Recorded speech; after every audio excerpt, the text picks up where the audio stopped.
انہوں نے کہا تم نے بکریوں کا ریوڑ دیکھا ہے؟ توجہ ہے؟ میں ایسا نہیں کہوں گا کہ سر میری طرف دیکھیے، کیونکہ حضرت تشریف فرمائے ان کی طرف بھی دیکھیے بلکہ انہی کی طرف دیکھیے، لیکن توجہ کان کی میری طرف رکھیے گا، ٹھیک ہے؟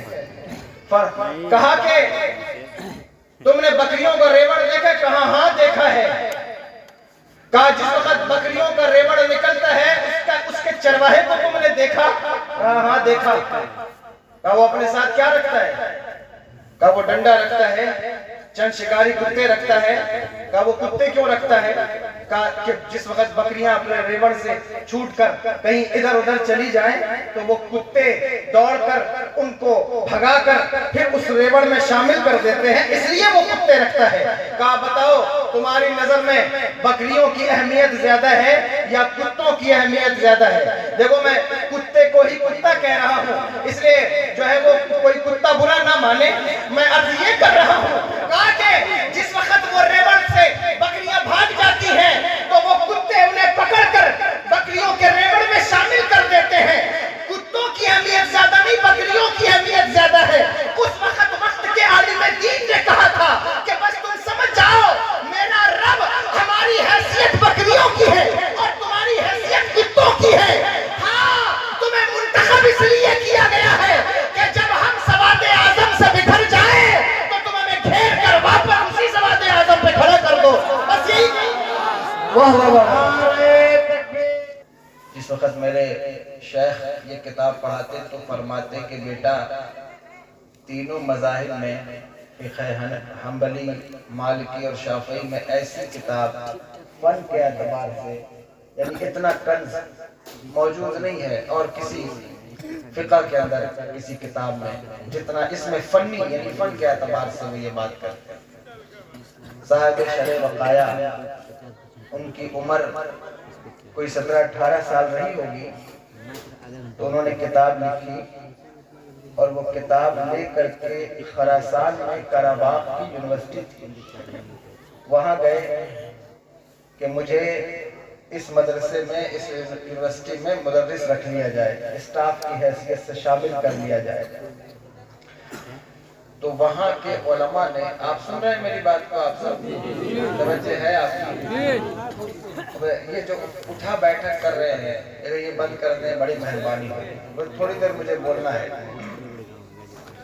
وہاں گئے کہ مجھے مدرس رکھ لیا جائے تو اس وقت وہاں کے علماء نے ان سے پوچھا کہ تم یہاں آئے ہو پڑھانے کے لیے تو تمہارا کوئی ہوم ورک ہے، کچھ لکھ کے لائے ہو، کوئی چیز پیش کرو۔ تو انہوں نے اپنی کتاب پیش کر دی۔ جب انہوں نے کتاب پیش کر دی تو وہاں کے علماء نے اس کو دیکھا، اس کتاب کو، اور دیکھ کر کے کہا کہ ابھی تم بچے ہو، چھوٹے ہو، جب تمہارا نمبر آئے گا تو ہم تمہیں بلائیں گے۔ وہ اپنی کتاب پیٹھ پر لادے وہاں خراسان میں گھومتے رہے۔ جتنے علماء تھے وہ گنبدوں والی مسجد تھی اس کے نیچے بیٹھ کر کے درس دیتے تھے۔ اتفاق ایسا جمعہ کا دن تھا، گنبد گر گئے، جتنے علماء تھے وہ شہید ہو گئے، جتنے علماء تھے وہ شہید ہو گئے۔ جب وہ شہید ہوئے تو کوئی عالم نہیں بچا، جمعہ بھی ہے اور اتنے سارے جنازے بھی سامنے رکھے ہیں، تو لوگوں میں کنفیوژن پیدا ہو گیا کہ اب جنازہ پہلے پڑھیں یا جمعہ پہلے پڑھیں۔ لوگ پریشان ہوئے، بظاہر انہیں کوئی عالم دکھائی نہ دیتا تھا کہ جس سے مسئلہ پوچھیں کہ کیا کریں، کیسے جنازہ پڑھیں، کیسے جمعہ پڑھیں، پریشان ہو گئے۔ جب تک علماء میسر ہیں تمہیں ان کی قدر نہیں ہے، لیکن جس دن عالم دین تمہاری بستی سے جو ہے وہ مفقود ہونے لگے تو پھر تمہیں پتہ چلے گا کہ ان علماء کی اہمیت کیا ہے۔ آج ایک بچہ یونیورسٹی سے اس کی جو ہے وہ گریجویشن کمپلیٹ ہونے کا دن ہو تو اس دن آپ دیکھیے کہ اس کے حوالے سے لوگوں کے رجحانات کیا ہیں۔ اور یہ مدرسہ ہے آپ کا انجمن باغ مدینہ، کتنے بچے فارغ ہو رہے ہیں حافظ بن کر، لیکن شاید کوئی سمجھتا ہو کہ یہ حافظ تو روز بنتے ہیں، یہ حافظ کی کیا اہمیت ہے، کیا فائدہ ہے حفظ کرنے سے، قرآن یاد کر لیا، اور اتنے لوگ مشورہ دینے والے مدرسے کے بچوں کو آپ کو ملیں گے، اس کی انتہا نہیں ہے۔ میں خود ایک کچھ ادارے چلانے والا بندہ ہوں، اسکول چلانے والا، میں خود اصلیات کو پرائرٹی دیتا ہوں۔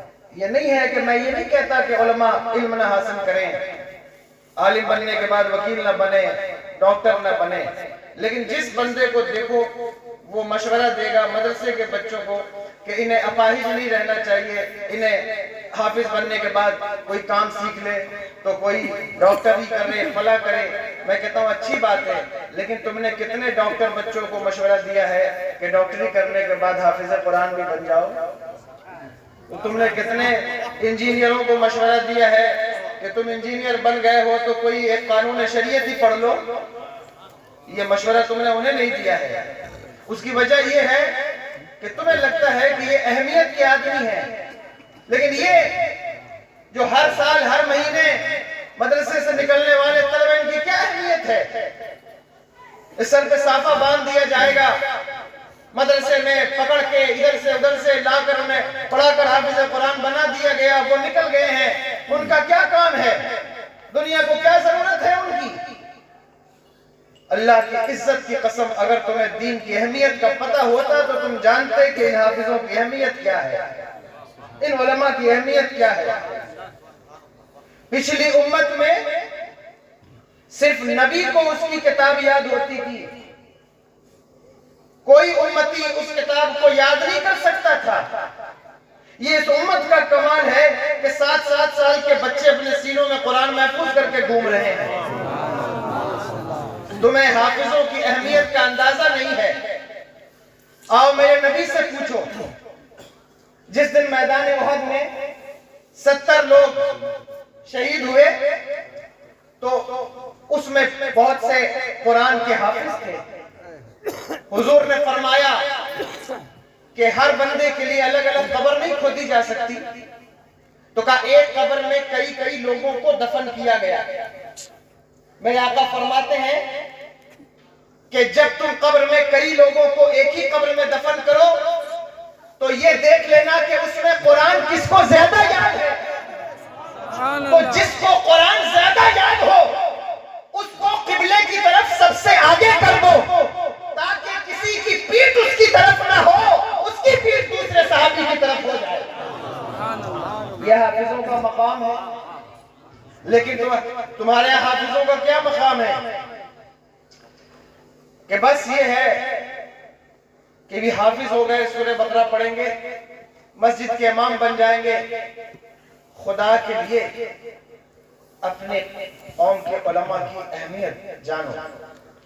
کوئی تمہیں دیکھو، بات کرنے والے تو بہت سی بات کر سکتے ہیں کہ امت پریشان ہے تو یہ کرو، فلاں کرو، ایسا کرو۔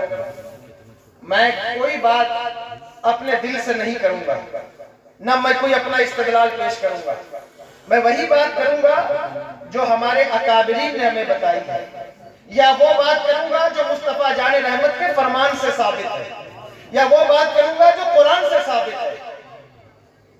امت جب مصیبت میں آئے گی کیا کیا جائے گا؟ امت جب پریشانی میں آئے گی کیا کیا جائے گا؟ امت جس وقت گڈھے میں گرے گی تو کیا ہے سامان تمہارے پاس؟ تم کہو کہ ہمیں ایجوکیشن پر آگے آنا چاہیے، تم کہو ہمارا پولیٹیکل کیریئر ختم ہے، کچھ نہیں ہے، ہمیں اچھی لیڈرشپ چاہیے، آپ کہیے کہ ہمیں بزنس اچھا چاہیے، ساری چیزیں ہیں، میں انکار نہیں کرتا، لیکن ایک بات یاد رکھیے، اس امت کی 1450 سال کی تاریخ رہی ہے۔ میں ان کے علم میں اضافہ نہیں کر سکتا، یہ سب مجھ سے بڑے لوگ ہیں، میں نے پہلی کہا میں بڑا ادنا طالب علم ہوں، لیکن آپ کی توجہ پوری میری طرف ہے۔ 1450 سال کی تاریخ ہے اس امت کی۔ ایسا نہیں ہے کہ پہلی مرتبہ یہ ظلم و ستم کا شکار ہو گئی، اگر آپ تاریخ دیکھیں تو آپ کو پتہ چلے گا کہ کیسے کیسے مظالم اس امت کے اوپر توڑے گئے، اور امت نے سروائیو کیا ہے ہر کنڈیشن میں۔ پتہ ہے کیسے سروائیو کیا ہے؟ کیونکہ اس وقت امت کی نظر میں علماء کی اہمیت تھی، وہ علماء کی تقدیم جانتے تھے، وہ ان کو مقدم رکھتے تھے۔ مجھے بتاؤ، تم کہتے ہو اس دور میں علماء اپاہج ہیں، ان کو دنیا کا علم نہیں۔ میں کہتا ہوں تاریخ پڑھو، سلطان صلاح الدین ایوبی کے زمانے کی پڑھو، امام بخاری کے زمانے کی تاریخ۔ کتنے ایسے محدثین ہیں جو اس وقت فوج کے اندر شامل رہے ہیں، جس کا کام علم سیکھنا اور سکھانا ہے، اس کا ایک الگ ڈپارٹمنٹ ہے۔ جس کا تعلق تمہاری زندگی کے مسائل سے ہے، اس کا ایک الگ ڈپارٹمنٹ ہے۔ قوم کے دانشوروں کا ایک الگ ڈپارٹمنٹ ہے۔ امت پر جب بھی مصیبت آئی ہے، سب سے پہلے اس ڈپارٹمنٹ آگے بڑھ کر کے مورچہ لیا۔ سبحان اللہ، سبحان اللہ۔ ہلاکو خان میں جو ہے وہ آپ نے پڑھ رکھا ہے، چنگیزیوں نے کیا کچھ کیا ہے آپ کے ساتھ، تاریخ آپ کو معلوم ہوگی۔ آپ تاتاریوں کی تاریخ پڑھیے، ان کی حکومت کوئی چھوٹی موٹی حکومت نہیں تھی۔ اتنا بڑا ان کا امپائر کھڑا ہو گیا۔ ان کا پہلا ٹارگٹ مسلمان تھے کہ جہاں مسلمان ملے وہاں مسلمانوں کو کاٹو، مارو۔ اور میں اکثر بیان کرتا ہوں، کیا بھی میں نے، اگر آپ بغداد کی تاریخ دیکھیے آپ کو پتہ چلے گا کہ بغداد میں ہی 1.5-2 لاکھ لوگوں کو کاٹ کر کے ان کے سروں کے مینار نہیں بنائے گئے، مدرسوں کو اجاڑا گیا، جلایا گیا، کتابوں کو آگ لگایا گیا، دریائے دجلہ 11 دن تک خون سے لال ہو کر کے بہتا رہا۔ مسلمان بھاگ کر تہہ خانوں میں چھپ گئے تو دریا کا بند توڑ دیا، اور سیلاب انہوں نے جو ہے وہ ان کو پا لیا، آ لیا، اور لاشیں تیرتی رہی۔ یہ سب کچھ ہوا، یہ سب کچھ ہوا۔ لیکن ایک دن ہلاکو خان کا بیٹا سیر کے لیے نکلا تو اس نے دیکھا کہ چند لوگ اکٹھا ہیں اور ایک شخص بیچ میں کھڑا ہو کر کے انہیں کچھ سمجھا رہا ہے۔ اس نے پوچھا کہ یہ کون ہے کہ جو اکٹھا کر کے لوگوں کو کچھ بات کر رہا ہے؟ اس سے کہا گیا کہ یہ ایک عالم دین ہے جو مسلمانوں کو کھڑے ہو کر ان کا دین سمجھا رہا ہے، ان کو ان کا دین بتا رہا۔ اس نے بلایا، کہا کہ تمہاری ساری قوم کو کاٹ کے رکھ دیا گیا اور تم ابھی بھی لوگوں کو دین سمجھا رہے ہو۔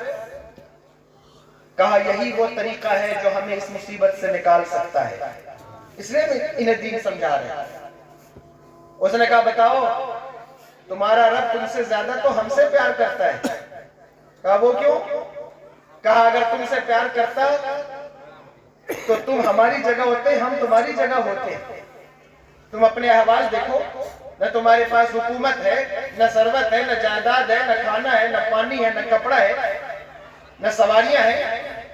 کیسا تمہارا رب تم سے پیار کرتا ہے؟ تم سے زیادہ ہم سے پیار کرتا ہے، اس لیے ہم نے حکومت دی ہے۔ یہ بات کہی اس نے، عالم دین تھے۔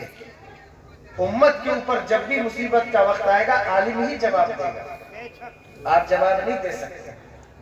جس وقت قرآن کے اوپر بات کی جائے، جس وقت احادیث مصطفیٰ کے اوپر بات کی جائے، آپ جواب دیں گے یا وقت کا عالم جواب دے گا؟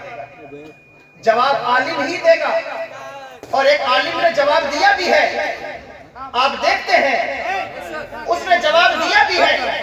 اور اللہ کی عزت کی قسم، کسی کا خاموش رہنا یہ اس کے جہالت پر دلالت نہیں ہے، بلکہ جب جاہل چاروں طرف سے شور کرنے لگے اس وقت جواب نہیں دیا جاتا، بلکہ جاہلوں کے منہ پر سب سے بڑا جوتا یہ ہے کہ ان کے سوال کو اگنور کر دیا جائے، اگنور کر دیا۔ لیکن یاد رکھنا، میں یہ بات اس لیے کہہ رہا ہوں کہ جب کوئی انسان کے پاس دماغ ہو، کوئی علم ہو، کوئی بات کرنے والا ہو، بات سمجھنے والا ہو، تو اس سے بات کی جائے، اس سے گفتگو کی جائے۔ لیکن جس وقت لوگوں کے پاس دماغ نہ ہو، لوگوں کو اپنی عقل کے استعمال کرنے کا سلیقہ اور طریقہ معلوم نہ ہو، تو اسے کیا گفتگو کی جائے، کیا بات کی جائے؟ اللہ اکبر. جس کو دیکھو سوشل میڈیا پر بیٹھتا ہے اور چلاتا رہتا ہے. ایک قوم ہے اس کے خلاف جس کا جی چاہے وہ جو جی میں آئے وہ بولتا رہے. میں کوئی سیاسی بات کرنا نہیں چاہتا، لیکن اللہ کی عزت کی قسم اگر حق بولنا ممبر سے ہی بند ہو گیا تو پھر اور کہاں سے حق بولا جائے گا؟ تو وہ جس کا جو جی چاہے وہ کہتا رہتا ہے، لیکن لوگوں کو معلوم نہیں ہے، لوگوں کو پتہ نہیں ہے. سوشل میڈیا پر آ کر چیخنے چلانے والوں کو معلوم نہیں ہے کہ مصطفیٰ جان رحمت کے غلام جتنا بولنا جانتے ہیں دنیا میں اتنا بولنا کوئی نہیں جانتا. جب ہم بولنے پر آئیں، جب ہم جو ہے وہ بولنے کا فن استعمال کرتے ہیں تو پھر خدا کی عزت کی قسم میدان کربلا میں بھی جب نبی کے لاڈلوں نے بولا تو کوئی جواب دینے والا موجود نہ تھا. شام کے محلات میں جب نبی کے لاڈلوں نے بولا کوئی جواب دینے والا موجود نہ تھا. آج بھی مصطفیٰ جان رحمت کے غلام اگر بولنے پر آئے تو دنیا میں کوئی اتنا بولنا نہیں جانتا جتنا مصطفیٰ کے غلام بولنا جانتا.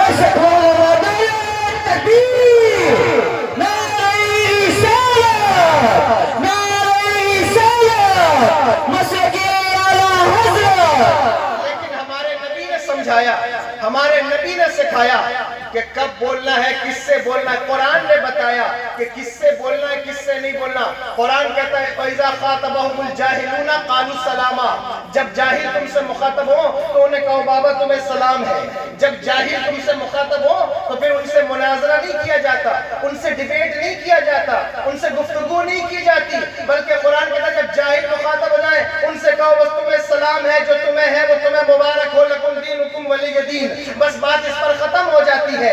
لیکن میں عرض یہ کرنا چاہتا ہوں کہ اگر تم نے علماء کی اہمیت چھوڑ دی، اگر تم نے علماء کی قدر و قیمت چھوڑ دی تو پھر بتاؤ کہ تمہاری ترقی کے دروازے کہاں سے کھلیں گے، تمہاری ترقی کے راستے کہاں سے ہموار ہوں گے.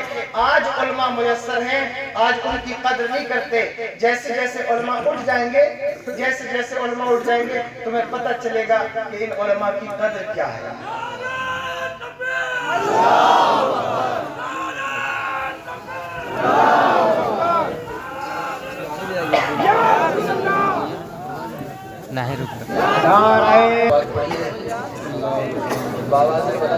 ضرور شریف پڑھیے. اللہم صلی اللہ علیہ سیدنا شفیعنا مولانا محمد وعلی آل محمد بارک وسلم. صلاۃ و سلام علیک یا رسول اللہ، صلاۃ و سلام علیک یا حبیب اللہ صلی اللہ تعالی علیہ وسلم. سکون بنائیے بھیا، بھائی میرے اطمینان سے سکون بنائیے. دنیا اسلام کا ایک ابتری شخصیت شہزادے غازی ملت ممبر نور پہ ہیں. پوری دنیا میں جن کے خطابت کا شہرہ ہے وہ علی ربانی حضرت علامہ حضور سید نورانی میاں صاحب کا چوتھا مقدسہ ممبر نور پہ ہیں. ان کے روح زیبا کی زیارت کیجئے. اب سرکار سید عادل میاں صاحب کا ملاحظہ کیجئے. توجہ ہے آپ کی؟ میں نے پہلے کہا کہ حضرت کی تشریف آوری ہونے والی ہے اور یہ وہ لوگ ہیں کہ جن کے سامنے ہم لوگوں کی خطابت کی کیا حیثیت ہے. لیکن یہ ہے کہ کبھی کبھی جب کوئی بڑا مل جائے تو چھوٹوں کو چاہیے کہ وہ کچھ بات کریں تاکہ ان کی کمی اور کجی کو بڑے ملاحظہ کر لیں اور پھر جو مناسب ہو وہ اصلاح بھی کر دیں. اس لیے آپ توجہ سے میری بات سن لیں تھوڑی دیر، اس کے بعد آپ حضرت کا خطاب سنیں. عرض یہ کر رہا تھا کہ تو اس وقت جس وقت علماء میسر ہیں آپ کو ان کی قدر نہیں، لیکن جب یہ دھیرے دھیرے جو ہے وہ رخصت ہونے لگیں گے پھر آپ کو پتہ چلے گا کہ ان کی اہمیت کیا تھی، ان کا مقام کیا تھا اور ان کی زندگی میں جو ان کی خدمات تھی وہ کس قدر تھی. اس لیے اپنے علماء کی اہمیت جانیں، قدر کریں. اس نے کہا، وہ علاقو خان کا بیٹا تھا، اس نے کہا کہ آپ سے زیادہ تو ہم سے جو ہے وہ آپ کا رب محبت کرتا ہے. انہوں نے کہا وہ کیسے؟ کہا یہ ساری آسائش اور ساری سہولتیں، ساری فیسلٹیز تو ہم کو میسر ہیں اور رب آپ کا ہے تو وہ یہ چیزیں آپ کو ملنی چاہیے. انہوں نے کہا تم نے بکریوں کا ریوڑ دیکھا ہے؟ توجہ ہے؟ میں ایسا نہیں کہوں گا کہ صرف میری طرف دیکھیے، کیونکہ حضرت تشریف فرمائے ان کی طرف بھی دیکھیے بلکہ انہی کی طرف دیکھیے، لیکن توجہ کان بھی میری طرف لگے گا، ٹھیک ہے؟ کہا کہ تم نے بکریوں کا ریوڑ دیکھا؟ کہا ہاں دیکھا ہے۔ کہا جس وقت بکریوں کا ریوڑ نکلتا ہے اس کے چرواہے کو تم نے دیکھا؟ کہا ہاں دیکھا۔ کہا وہ اپنے ساتھ کیا رکھتا ہے؟ کہا وہ ڈنڈا رکھتا ہے، چند شکاری کتے رکھتا ہے۔ کہا وہ کتے کیوں رکھتا ہے؟ کہا کہ جس وقت بکریاں اپنے ریوڑ سے چھوٹ کر کہیں ادھر ادھر چلی جائیں تو وہ کتے دوڑ کر ان کو بھگا کر پھر اس ریوڑ میں شامل کر دیتے ہیں، اس لیے وہ کتے رکھتا ہے۔ کہا بتاؤ تمہاری نظر میں بکریوں کی اہمیت زیادہ ہے یا کتوں کی اہمیت زیادہ ہے؟ دیکھو میں کتے کو ہی کتا کہہ رہا ہوں، اس لیے جو ہے وہ کوئی کتا برا نہ مانے، میں عرض یہ کر رہا ہوں کہا کہ جس وقت وہ ریوڑ سے بکریاں بھاگ جاتی ہیں تو وہ کتے انہیں پکڑ کر بکریوں کے ریوڑ میں شامل کر دیتے ہیں۔ کتوں کی اہمیت زیادہ نہیں، بکریوں کی اہمیت زیادہ ہے۔ اس وقت کے عالم دین نے کہا تھا کہ بس تم سمجھ جاؤ میرا رب ہماری حیثیت بکریوں کی ہے اور تمہاری حیثیت کتوں کی ہے۔ ہاں تمہیں منتخب اس لیے کیا گیا ہے کہ جب ہم سواد اعظم سے بکھر جائیں تو تم ہمیں گھیر کر واپس اسی سواد اعظم پہ کھڑا کر دو، بس یہی۔ واہ واہ واہ، نعرہ تکبیر، نعرہ رسالت، حضور سید عادل میاں صاحب قبلہ۔ اس لیے جب امت گڈھے میں جائے گی، پریشانی میں جائے گی تو علماء ہی اس کا ہاتھ پکڑے۔ انہوں نے کہا، میں کیا کہہ رہا تھا کہ یہ علماء کا کام ہے، ہمارے جیسے لوگ زمرہ علماء میں آتے نہیں ہیں۔ صاحب شرح بقایا اتنا بڑا نام ہے، جب وہ گنبد گرا، توجہ ہے آپ کی، آپ کھڑے ہیں وہاں، جب وہ گنبد گرا اور شہید ہو گئے سارے علماء، تو اس وقت کوئی عالم نہیں تھا۔ کہا اس بچے کو ڈھونڈو، کتاب لکھ کر لایا رسول اللہ، تو ان کو ڈھونڈا، ان کو پکڑ کر لائے۔ کہا بتائیں اتنے جنازے سامنے ہیں، اب جنازہ پہلے پڑھے یا جمعہ پہلے پڑھے؟ جنازہ پہلے پڑھے یا جمعہ پہلے پڑھے؟ انہوں نے فرمایا کہ جمعہ کا وقت متعین ہے، جنازے کا وقت کوئی متعین نہیں، تو جمعہ پہلے پڑھ لو پھر جنازہ بعد میں پڑھنا۔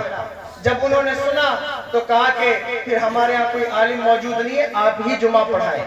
جس وقت وہ ممبر پر بیٹھے تو انہوں نے خطبہ دیا۔ خطبہ کیا دیا؟ وہ کہتے ہیں الحمدللہ الذی کبرنا بموت اکابرنا، کہا کہ اس اللہ کی تعریف ہے جس نے ہمارے بڑوں کو مار کے ہمیں بڑا بنا دیا ہے۔ تو میں نے کہا ہم اس لائق نہیں ہے کہ ہم ممبر پر بیٹھ کر معراج ڈسکس کریں، لیکن چونکہ ہمارے اکابرین اب چونکہ حضرت آ گئے ہیں تو حضرت بات کریں گے اور مجھے پتہ نہیں وہ کس پر بات کریں گے، لیکن مجھ سے کہا گیا کہ آپ معراج کے حوالے سے بات کیجئے۔ جب نبی کا شہزادہ کسی مجلس میں آ جائے اور وہ بڑا ہو تو ظاہر ہے کہ حق اسی کو پہنچتا ہے کہ وہ زیادہ بات کرے۔ اور یاد رکھنا اللہ تبارک و تعالیٰ نے جتنا علم اپنے محبوب کی اولاد کو عطا فرمایا دنیا میں کسی کو نہیں عطا فرمایا، یہ خاص بات ہے، اس کو یاد رکھیے گا۔ جتنا علم محبوب کی اولاد کو عطا، میری عمر بہت کم ہے لیکن میں نے جتنے لوگوں سے پڑھا، جتنے لوگوں کے سامنے میں نے ظاہر و طلب مستحق کیا ہے، اس میں الحمدللہ بہت سے لوگ مصطفیٰ جان رحمت کی اولاد میں سے ہیں، اور میں نے دیکھا کہ اللہ نے جو علم اپنے محبوب کی اولاد کو عطا فرمایا اتنا کسی کو نہیں عطا فرمایا۔ بہت بڑا نام ہے، بہت بڑا نام ہے حضرت امام علی رضا، جن کی اولاد میں حضور غریب نواز رضی اللہ تعالیٰ عنہ ہے۔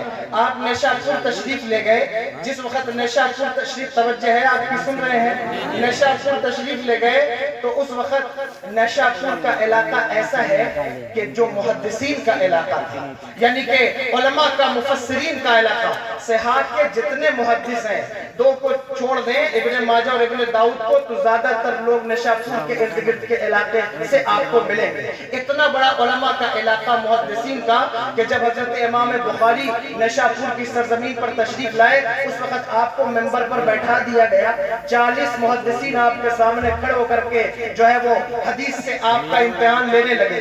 متن صحیح پڑھا، رجال غلط پڑھے، اسناد غلط پڑھی، پھر کسی نے سند صحیح پڑھی، متن غلط پڑھا، اور ہر حدیث پر امام بخاری سے پوچھتے کہ بتائیے آپ اس حدیث کے بارے میں کیا کہتے ہیں. وہ کہتے مجھے اس کا علم نہیں. پھر کوئی پڑھتا, پھر آپ کہتے مجھے اس کا علم نہیں. اس طرح اتنی حدیثیں پڑھی گئی, لوگوں میں شور مچ گیا, اتنا بڑا امام ہے اور کوئی حدیث ہی نہیں جانتا. جس وقت سب فارغ ہوئے تو آپ نے فرمایا کہ میں اب پڑھتا ہوں اور اسی حدیث کو جو تم نے پڑھا ہے پھر اس کا متن صحیح کیا, جس کی سند غلط تھی اس کی سند صحیح کی, تو پھر لوگوں نے مانا کہ ہاں یہ واقعی حدیث کا امام ہے. اس علاقے میں علی کا شہزادہ تشریف لے گیا, امام علی رضا ایسے خوبصورت تھے کہ جب چلتے تھے تو لوگوں کا ہجوم آگے پیچھے دوڑتا تھا ان کے چہرے کی زیارت کے لیے. لیکن صرف چہرے کی خوبصورتی انسان کو اتنا بلند نہیں کرتی جتنا سینے کے علم کی خوبصورتی انسان کو بلند کرتی ہے. آج لوگوں کو بہت اعتراض ہوتا, کچھ لوگوں کو تو میں نے ایسا بھی دیکھا کہ سیدوں کا ہاتھ چوما جائے تو وہ کہتے ہیں کہ سیدوں کی عزت تو ان کے حسن و جمال کی وجہ سے ہوتی ہے کہ جو خوبصورت ہوتے ہیں تو لوگ ان کی طرف آ کر کے ہاتھ چومنے لگتے ہیں. میں کہتا ہوں کہ خوبصورت ہوتے ہیں تو یہ اللہ کی مرضی سے خوبصورت ہوتے ہیں. اگر ان کا چہرہ اتنا خوبصورت ہے تو اللہ کی مرضی سے خوبصورت ہے. اللہ کی مرضی سے کسی کو حسن ملے, حضور کے صدقے سے کسی کو حسن ملے, اس پر حسد نہیں کرنا چاہیے, بلکہ سوچنا یہ چاہیے کہ اگر محبوب کو راضی کرنا ہے تو محبوب کی اولاد سے کٹ کر کبھی محبوب کو راضی نہیں کیا جا سکتا. محبوب کی اولاد کے قدموں میں آ کر محبوب کو راضی کیا جا سکتا. امام علی رضا تشریف لے گئے. اس وقت وہاں کے محدثین نے آپ سے کہا کہ آپ کوئی ایسی حدیث سنائیے کہ جس میں پوری چین آپ کے خاندان کی ہو, آپ کے خاندان کے علاوہ کوئی چین نہ اس میں. انہوں نے کہا ہاں میں ایسی حدیث سناتا ہوں. توجہ ہے آپ کی, سن رہے ہیں؟ کہا میں ایسی حدیث سناتا ہوں. میرے ابا نے مجھ سے بیان کیا, حضرت امام موسیٰ کاظم نے ان سے بیان کیا, حضرت امام جعفر الصادق نے ان سے بیان کیا, حضرت امام محمد الباقر نے ان سے بیان کیا, حضرت امام زین العابدین نے ان سے بیان کیا, وہی شہزادے گلگو قبا شہید کرب و بلا حضرت امام علی مقام حضرت امام حسین نے ان سے کہا. ان کے ابا حضرت مولا کائنات علی جل مرتضیٰ کرم اللہ تعالی وجہ الکریم نے, اور انہوں نے سنا حضور سید الانبیاء سے کیا فرمایا, من قال لا الہ الا اللہ فدخل الجنہ, جس نے کہا لا الہ الا اللہ وہ جنت میں داخل ہوا. جس وقت آپ نے حدیث بیان کی تو لوگوں میں بڑا شوق پیدا ہوا, حالانکہ وہ نشاپور کے لوگ تھے, لیکن آپ نے کہا اس حدیث کے ساتھ چند شرطیں ہیں, جو لا الہ الا اللہ کہے گا وہ جنت میں داخل ہوگا, لیکن اس کے ساتھ چند شرطیں. کہا کیا شرط ہے؟ کہا شرطوں میں پہلی شرط کا نام امام علی رضا ہے. جو مجھ کو مانے گا وہ جنت میں داخل ہوگا, جو مجھے نہیں مانے گا وہ جنت میں نہیں. اس لیے اپنے علماء کی بھی قدر کرو, مصطفیٰ جان رحمت کی اولاد کی بھی قدر کرو, سادات کی بھی قدر کرو.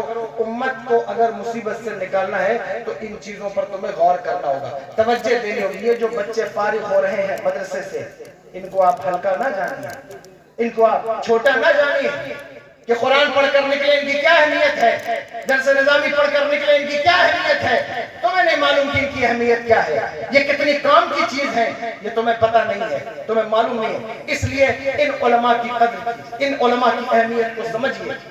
اگر صحیح, اچھا اور صلاحیت مند عالم دین آپ کے علاقے میں ہو تو یہ جتنے لوگ, جتنے نوجوان بھٹکتے ہیں, بہکتے ہیں, جن کے عقیدے خراب ہوتے ہیں, یہ کبھی خراب نہ ہو سکتے, کبھی جو ہے وہ ان کا عقیدہ بگڑ نہ سکے. اگر صحیح عالم دین آپ کے علاقے میں پیدا ہو جائے, آپ توجہ کر لیں کہ ہاں مجھے واقعی اپنے بچوں کو اچھا عالم بنانا ہے, اچھا عالم بنانے کا ارادہ کر لیں, تو کبھی بھی آپ کے علاقے کے اندر جو چیزیں پیدا ہوتی ہیں وہ نہ پیدا ہو. کتنے بچے ایسے ہیں بنارس پڑھتے ہیں, کوئی بچے لکھنؤ پڑھتے ہیں, ہمارے یہاں مدھیہ پردیش میں بچے بھوپال میں پڑھتے ہیں, وہاں سے آتے ہیں, انجینئر پڑھ رہا ہے, کوئی ڈاکٹری پڑھ رہا ہے, وہاں سے لوٹتا ہے تو مجھ سے سوال کرتا ہے, حضرت بتائیے آپ معراج النبی کا مسئلہ بیان کرتے ہیں تو قرآن میں تو صرف یہی ہے کہ حضور مسجد حرام سے مسجد اقصی تک معراج میں گئے, آپ یہ کہاں سے بیان کرتے ہیں, یہ علماء کہاں سے کہانیاں بیان کرتے ہیں کہ حضور عرش اعظم پر معراج میں. ایسے لوگ ایسا سوال کرتے ہیں, ایسی باتیں کرتے ہیں. کیوں؟ اس وجہ سے کہ انہیں دین کا علم نہیں ہے, انہیں دین کے بارے میں آگاہی نہیں ہے. اور یاد رکھنا جو کہ تم نے شب معراج مجھ سے کہا، میں کہتا ہوں شب معراج جہاں سیلیبریشن کی رات ہے، جشن کی رات ہے، وہاں اب ہمیں ضرورت اس بات کی ہے کہ اہل سنت والجماعت کے موقف کو باقاعدہ طور پر لوگوں کو بتایا جائے اور ان کو سمجھایا جائے، ان کے دل و دماغ میں یہ بات ڈالی جائے کہ جو ہم شب معراج بیان کرتے ہیں، جو علماء ساری زندگی بیان کرتے رہے، وہ کوئی قصہ اور کہانی نہیں ہے، بلکہ خدا کی قسم اگر تم علمی حلقوں میں بیٹھنے کا شوق پیدا کرو تو تمہارے عقیدے کی بھی اصلاح ہو، تمہارے عمل کی بھی اصلاح ہو، تمہارے نظریے کی بھی اصلاح ہو۔ تمہارا عقیدہ جیسے جیسے کمزور ہوتا جا رہا، میں دیکھتا ہوں کہ جیسے جیسے عقیدہ کمزور ہوگا ویسے ویسے امت زوال کا شکار ہوگی۔ ایمان اور عقیدہ جتنا مضبوط رہے گا اتنا ہی زیادہ تم کامیاب رہوگے اور اتنا ہی زیادہ تم ڈٹ کر دشمنان اسلام کا مقابلہ کر سکتے ہو۔ ایمان اور عقیدہ جتنا کمزور ہو گیا تو پھر اس وقت آپ دشمنان اسلام کا مقابلہ نہیں کر سکتے۔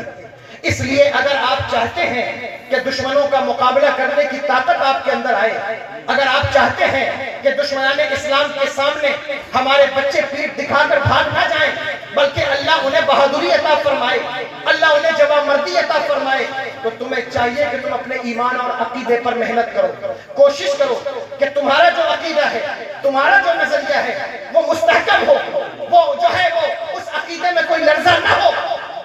حال یہ ہے کہ ذرا سا مخالفین کی ہوا چلے عقیدہ ڈگمگانے لگتا ہے، عقیدہ ڈگمگانے لگتا ہے۔ جدھر لوگ گفتگو کر رہے ہیں بڑی مہربانی ہے آپ کی، میں جانتا ہوں کہ میں آپ کے علم میں اضافہ نہیں کر سکتا، میری حیثیت کوئی ایسی نہیں، لیکن اگر آپ تھوڑی دیر مجھے سن لیں گے تو میں اللہ تبارک و تعالیٰ سے دعا کروں گا کہ اللہ آپ کو بھی اس جلسے کا اجر عطا فرمائے، مجھے بھی اس کا اجر عطا فرمائے۔ تھوڑی سی مہربانی کرتے ہیں، میں ختم کر رہا ہوں، میں ختم کر دیتا، لیکن یہ کمیٹی والے پیچھے بیٹھے ہیں نا تو مجھے ان کا حق ادا کرنا رہتا ہے، ورنہ یہ بعد میں میری عادت نہیں ہے کہ جب کوئی بڑا آ جائے تو میں گفتگو کرتا رہوں۔ لیکن بس دو چار باتیں جو میں عرض کرنا چاہتا ہوں وہ کیا کہ اگر آپ اپنے عقیدے اور ایمان کی حفاظت کر لیں تو دشمنان اسلام کے سامنے آپ کی یہ کنڈیشن ہو، ذرا سا ہوا چلتی ہے تو سب سے پہلے مسلمان پریشان ہوتے ہیں، تو کیا ہے، کیسا ہوگا، کیا ہوگا، کیا کریں گے، کہاں جائیں گے؟ یہ جو ڈر ہے تمہارے کلیجوں کے اندر یہ ایمان کی کمزوری کی بنیاد پر ہے۔ اگر ایمان مضبوط ہو جائے تو یہ ڈر سینوں سے نکل جائے گا، اگر ایمان اور عقیدہ مضبوط ہو تو یہ ڈر کلیجوں سے تمہیں یاد نہیں؟ جس وقت ہندوستان انگریزوں کا غلام ہوا سب سے پہلے علامہ فضل خیر آبادی کھڑو کر انہوں نے فتوی جہاد دیا، جس وقت ان کو اریسٹ کر کے کورٹ میں لایا گیا ان کا شاگرد ان کے سامنے فیصلہ کرنے بیٹھا، جج تھا، اس نے کہا حضور آپ میرے استاد ہیں، آپ میرے ٹیچر ہیں، آپ کی منموہنی صورت دیکھ کر مجھے ایسا لگتا ہے کہ میں کس طرح آپ کو بچاؤں، میں کس طرح آپ کی حفاظت کروں۔ اتنا کہہ دیں یہ جو فتویٰ آپ نے دیا ہے نا اس پر لکھ دیں کہ یہ جو دستخط ہے یہ میرا دستخط نہیں، کوئی اور فضل خیر آبادی کا دستخط ہے۔ اللہ اکبر۔ علامہ فضل خیر آبادی کہنے لگے، کہتے ہیں ہاں اسلام میں اجازت تو ہے کہ جان بچانے کے لیے رخصت پر عمل کیا جا سکتا ہے، لیکن رخصت پر عمل کرنے والوں کی طبیعت اور ہوتی ہے، عزیمت پر عمل کرنے والوں کی طبیعت اور ہوتی ہے۔ جس کے دل میں عشق رسول ہوگا، جس کا عقیدہ مستحکم اور مضبوط ہوگا، وہ اپنے فتووں کو نہیں بیچے گا، جان چلی جائے گی لیکن اپنے فتوے پر قائم رہے گا۔ اس لیے اگر تمہارے اندر بزدلی پیدا ہو رہی ہے، اگر تمہارے اندر ڈر پیدا ہو رہا ہے تو تمہیں اپنے عقیدے پر غور کرنا ہوگا۔ ساری زندگی لوگوں کا عقیدہ کمزور کرنے والی قوم، ساری زندگی لوگوں کے عقیدے پر جو ہے وہ نشتر لگانے والی قوم آج سنیوں کے ساتھ کھڑو کر کہتی ہے امت پر مصیبت کا وقت ہے۔ میں کہتا ہوں جب ہم عقیدہ مضبوط کرتے تھے تو تم لوگوں کو شک میں ڈالتے تھے، آج تم کہتے ہو یہ اتفاق کا وقت ہے، یہ اتحاد کا وقت ہے۔ ہم انکار نہیں کرتے لیکن ہم اتنا ضرور کہیں گے آج بھی اتفاق سے اس وقت تک فائدہ نہیں ہو سکتا جب تک کہ ہمارے دل میں عشق رسول موجود رہو۔